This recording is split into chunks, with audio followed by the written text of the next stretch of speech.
So, The Voice just kicked off its 18th season back on Monday, February 24th, with returning coaches Kelly Clarkson, John Legend, and of course the beloved Blake Shelton, and new coach Nick Jonas, who took the spot for Gwen Stefani.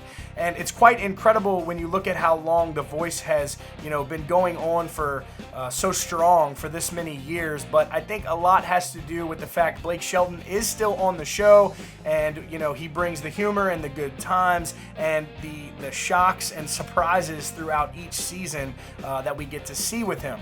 And also the fact that we've seen a lot of winners who are very, very great artists, and then we've had some that have come through that didn't necessarily win the show, but they've gone on to be incredible artists, obviously, like Morgan Wallen.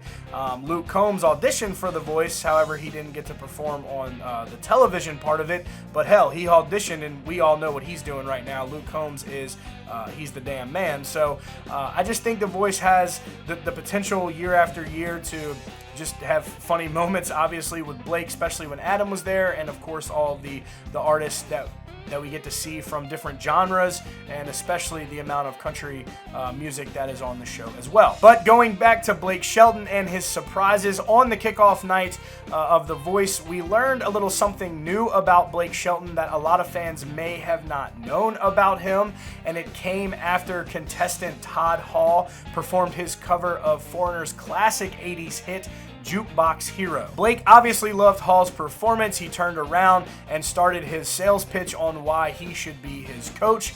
And also his sales pitch contained a very interesting fact about Blake that, again, many fans may not know, and that is he told Hall that country music was not necessarily the route he wanted to take when it came to his music career. So what is it that Blake Shelton shared and told contestant Hall? Well, Blake said, "The only reason I didn't choose rock music is because I sound like this. When I was a kid, the first two albums that I bought were Twisted Sister and Ted Nugent's Cat Scratch Fever.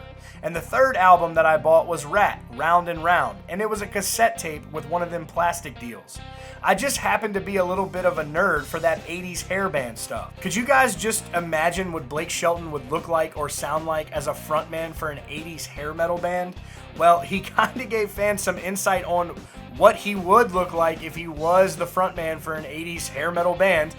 He went to Twitter, as you can see here, and posted a photo of himself paying a little homage there to GNR, Guns N' Roses frontman Axl Rose, right there with the red bandana and the long flowing brown hair. Blake might have had some long hair at one point, but it didn't look quite like that. But that's kind of what he would look like. Of course, Blake put his little humor spin on this after he made those comments. But seeing Blake Shelton as a frontman for an 80s hair metal band, I kind of want to see that, right? Like I think that's something we should see. And who knows, we might have the opportunity this season to hear Blake Shelton's take on rock music. Plus, he's going to be coaching Hall, so maybe he's got some rock music tips and tricks that he's going to provide. And if he sticks around long enough, they might do a duet of a rock song. So that would be really interesting to see. Just kind of some cool stuff there to know about Blake Shelton, that he would have rather went rock. But that will be it for today's video. Make sure you hit that subscribe button down at the bottom and turn those notifications on for breaking updates on your favorite country artists and all the news coming right out of Music City. Y'all stay country.